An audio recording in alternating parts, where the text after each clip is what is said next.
Neste momento, ouviremos o senhor consultor jurídico do Tribunal de Contas da União, Odilon Cavalari de Oliveira.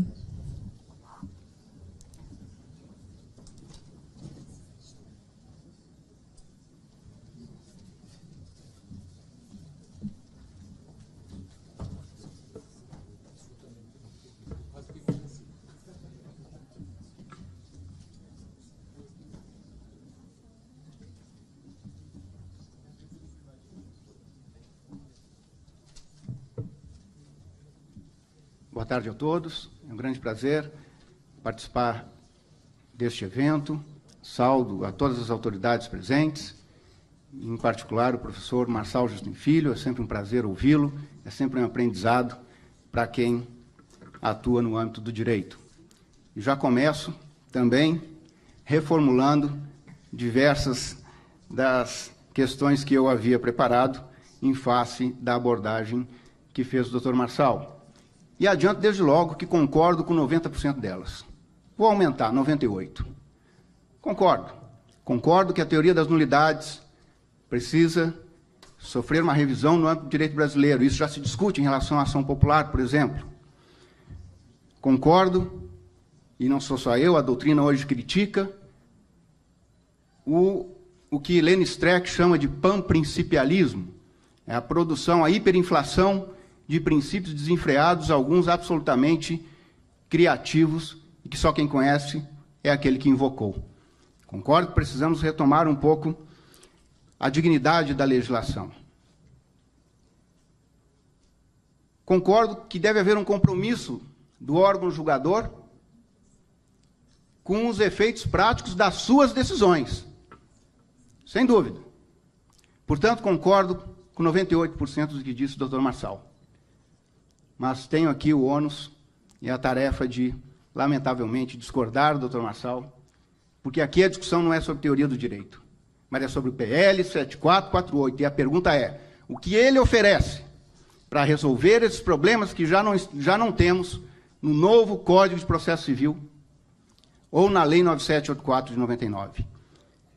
Temos que concretizar o princípio do interesse público? Temos. Está lá, no novo Código de Processo Civil.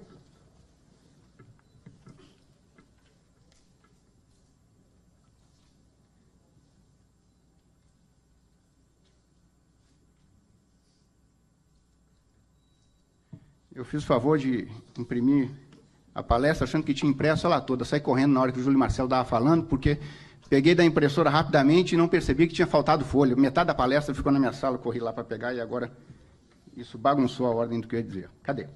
Achei. Não se considera fundamentada qualquer decisão judicial, seja ela interlocutória, sentença ou acórdão. Isso está no artigo 489. Parágrafo 1º do novo Código de Processo Civil, que empregar conceitos jurídicos indeterminados sem explicar o motivo concreto de sua incidência no caso concreto.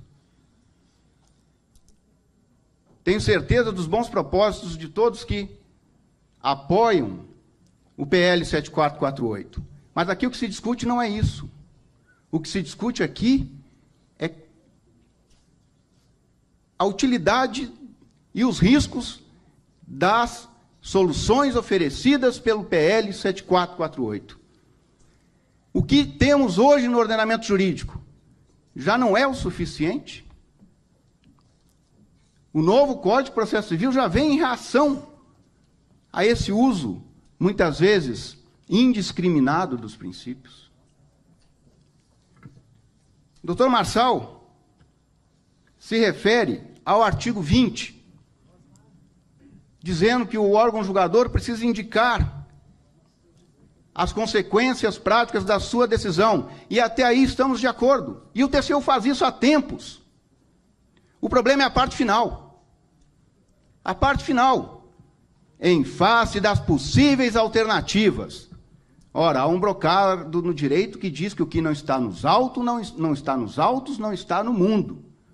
Quem tem de analisar as possíveis alternativas entre todas as existentes é o administrador. Não dá para colocar no mesmo nível os deveres do administrador e os deveres do julgador. Cada um atua na sua esfera. O julgador fundamenta a sua decisão. mas não tem o dever de fazer uma análise tão ampla quanto tem o administrador público, até porque não conhece da realidade tão bem quanto conhece o administrador público. O problema é essa parte final, as possíveis alternativas. Aí reside a divergência em relação ao artigo 20. Passo adiante e vou para o artigo 22, que sequer ia abordar, e não ia abordar por uma circunstância. Eu, no ano passado, escrevi uma análise preliminar desse projeto de lei. Depois fiz uma pequena reformulação, algo sucinto, objetivo. E qual foi minha surpresa quando, há cerca de 10 dias, tomo conhecimento de um parecer assinado por 18 juristas, os 2 autores do PL, e mais 16, entre eles, o professor Marçal, denominado Parecer Resposta à Análise Preliminar da Consultoria Jurídica. A minha. Era só uma análise preliminar. Mas tudo bem. Considerando a densidade do parecer, me vi na obrigação de fazer agora um parecer. E o fiz. Concluí sexta-feira. Aí, para descontar também a análise preliminar, escrevi 56 páginas. Mas, por tudo que já ouvi hoje aqui, já vi que 56 foram poucas. Precisaria de muito mais para incorporar vários ensinamentos que hoje colhi nas diversas falas que foram aqui apresentadas. Mas o artigo 22, eu dizia, fala o seguinte: na interpretação de normas sobre gestão, serão considerados os obstáculos e as dificuldades reais do gestor e as exigências das políticas públicas a seu cargo, sem prejuízo dos direitos dos administrados. E o seu parágrafo 1º diz o seguinte, é possível projetar? Parágrafo 1º, é só descer um pouquinho a tela. Em decisão sobre regularidade de conduta ou validade de ato, contrato, ajuste, processo ou norma administrativa, serão consideradas as circunstâncias práticas que houverem imposto limitado ou condicionado à ação do agente. Ora, na análise conjunta desses 2 dispositivos, o que acontece? Estamos sendo contra fazer análise de fatos? Estamos aqui nos rebelando contra o ônus que tem o órgão julgador de julgar os fatos e não uma decisão abstrata e desconectada da realidade? Não. E não é essa a jurisprudência do TCU. O TCU analisa fatos, e muito. Está o tempo inteiro disposto à discussão, recebe audiências, faz painéis de referência, porque quer conhecer melhor os fatos, porque tem ciência de que quem conhece melhor a realidade é o gestor. Portanto, temos um compromisso com esse objetivo que parece ter sido buscado por esses 2 dispositivos. Ocorre que, em relação ao caput do artigo 22, o problema é outro. O problema é que o comando diz, na interpretação das normas sobre gestão serão considerados obstáculos e as dificuldades reais do gestor e as exigências das políticas públicas. Ora, o PL combate a abstração, combate o uso de conceitos jurídicos de conteúdo indeterminado. Essas exigências das políticas públicas são sob a perspectiva de quem? Como eu vou interpretar uma norma? Quer dizer que para o gestor A, que tem uma determinada exigência de política pública, eu interpreto a norma de um jeito. Para o gestor B, que tem outra exigência de política pública, eu interpreto de outro jeito. Com todo respeito, por melhor que sejam as intenções do dispositivo, ele abre uma porta imensa para o casuísmo. E essa é a crítica que se faz. Não se critica aqui o compromisso com os fatos, não é disso que se trata. Critica-se a redação. Talvez, se tivesse havido o debate que não houve no Congresso Nacional, talvez tivéssemos construído, pelo consenso, uma boa redação. Mas os órgãos de controle não foram chamados. Aliás, é curioso. Esse projeto de lei não sobrevive a ele mesmo. Se formos analisar o projeto de lei na perspectiva dos critérios que ele quer impor, ele sucumbe. Porque ele prega que deve haver audiência pública antes da edição de qualquer ato. Não houve audiência pública para discutir o PL. Ele prega não decidir com base em valores abstratos. É tudo que ele faz. Exigências das políticas públicas, interesses gerais e por aí vai. E tem uma terceira que, como eu não estou mais seguindo o roteiro, eu acabei aqui por esquecer. Ele busca as soluções consensuais. tudo o que não foi feito na tramitação desse PL. Os órgãos de controle foram alijados da discussão. Lamentavelmente. Acho que tínhamos alguma coisa a contribuir para essa importante discussão. Coloca ainda o doutor Marçal, me perdoe tantas referências ao nobre mestre, mas aqui sigo o propósito deste evento, cujo nome já indica qual seja. É um diálogo público. Refere-se ele à necessidade de maior aderência às normas e às regras. É verdade.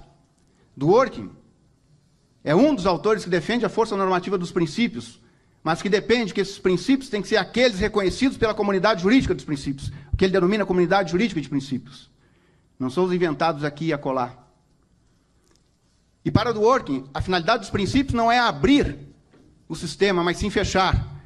Dworkin é um crítico duro à Hart, que defendia a discricionariedade judicial na decisão, meio que na linha de Kelsen, a história da moldura e da indeterminação intencional do direito que permite a discricionariedade judicial. Dworkin critica isso e exige o quê? O fechamento do sistema por meio da comunidade de princípios. O que é isso? É obrigar o julgador a fundamentar suas decisões não em valores absolutamente abstratos, como diz o PL, mas vinculados àquilo que ele está julgando, os fatos. Perfeito. O problema é que o PL usa um texto que dá margem a toda ordem de interpretação. E o que é pior? Desnecessário. O novo Código de Processo Civil já nos dá essa solução. Está lá. Acabei de ler no artigo 489. São vários os dispositivos do 489. Além disso, temos a Lei 9784/99, porque se defende sobre o PL. Não, porque com isso nós vamos evitar a interpretação retroativa. Horas, no artigo 2º, parágrafo único do artigo 2º da Lei 9784/99, tem um dispositivo expresso. É vedada a aplicação retroativa de nova interpretação. Já está lá. Essa lei é de 1999. Não é nova. A modulação dos efeitos.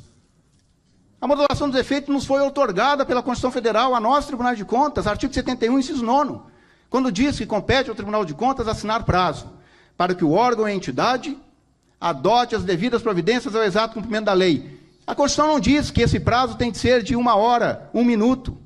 Assinar prazo já está dando a autorização ao Tribunal de Contas para modular efeitos e dizer que esse prazo pode ser de 6 meses, 1 ano, como de ordinário fazemos no tribunal, fixamos prazos às vezes de 3 anos, no caso de Furnas, regularização dos terceirizados. Já fazemos. Então, o que me parece é que, não obstante os elevados propósitos que moveram os autores do projeto, a redação usada trouxe um comprometimento grande e um risco muito grande pela sua abertura. Alega-se que a administração pública está um caos. As premissas do projeto são insegurança jurídica e ineficiência, e o culpado são os órgãos de controle. Eu fui atrás para saber o que embasavam essas premissas, porque os autores do PL, aqui eu me refiro só aos 2 autores, colocaram nas suas justificativas que a proposta é resultado de amplo estudo. Em determinado momento, falam em 4 anos de debate. Em outro, num artigo publicado agora dia 21, sábado, dizem que foram 11 anos elaborando a norma, e que isso decorre de estudos feitos no meio acadêmico, e que os estudos foram publicados neste livro. Por gentileza de um grande amigo meu do tribunal, eu consegui ter acesso a esse livro hoje. E está aqui o que eles dizem. Porque eu quis ir atrás dos dados, da pesquisa empírica, que autoriza a concluir que a insegurança jurídica e a ineficiência devem ser creditadas na conta dos órgãos de controle. E diz, a existência desses fatores de distorção é conhecida pelos envolvidos, em função da experiência prática, e este texto não tem condições de desenvolver um estudo detalhado a seu respeito. Agora, nós temos trabalhos, eu até botei aqui no meu roteiro para falar, mas, dado o tempo, não vou falar. Temos trabalhos do ano passado, Acórdão 2127, se não me engano, da relatoria do ministro substituto Marcos Benquerer, com um diagnóstico da administração pública, feito pelo TCU, identificando as falhas de planejamento, de aderência às normas, toda a ineficiência da administração pública. Temos um outro trabalho recente, agora de 2018, que tem por base não a opinião do TCU, mas uma pesquisa enorme que fez com um número elevadíssimo de servidores da administração pública federal inteira, em que eles fizeram uma autoavaliação e reconheceram que os problemas de ineficiência decorrem de falhas deles. Temos um outro trabalho, publicado pela Confederação Nacional da Indústria, com base numa pesquisa feita e patrocinada pela Universidade de Oxford, no Reino Unido, em que o setor industrial defende a atuação prévia do Tribunal de Contas em grandes obras, porque isso dá segurança jurídica. Então, por melhores que sejam os propósitos, me parece que a ausência do debate nos subtraiu a todos a oportunidade de juntarmos esforços, juntarmos as boas percepções para a construção, talvez, de um texto melhor e, talvez, fora da lei de introdução às normas do direito brasileiro. Eu queria encerrar com uma última e rápida observação. É o artigo 25, que prevê a ação declaratória, e o parágrafo 2º do artigo 26, que prevê a imunidade do agente público que celebra um acordo homologado judicialmente mediante processo de justificação, jurisdição voluntária, portanto. O principal fundamento dos autores do projeto é o de que se o Poder Judiciário tem a última palavra, ele pode ter a primeira. Se ele pode rever as decisões do Tribunal de Contas, porque ele já não pode, desde logo, dizer da validade de um ato ou contrato, inclusive quanto à economicidade dos preços. Essa expressão, economicidade dos preços, está no PL, não sou eu que digo. O problema é que, em matéria de competências constitucionais, quando outorgadas diretamente pela Constituição, não cabe aquele ditado, que é popular, mas também muito usado no direito, de que quem pode o mais, pode o menos. Em matéria de repartição de competência constitucional, quem pode o mais, só pode o mais. Não pode o menos.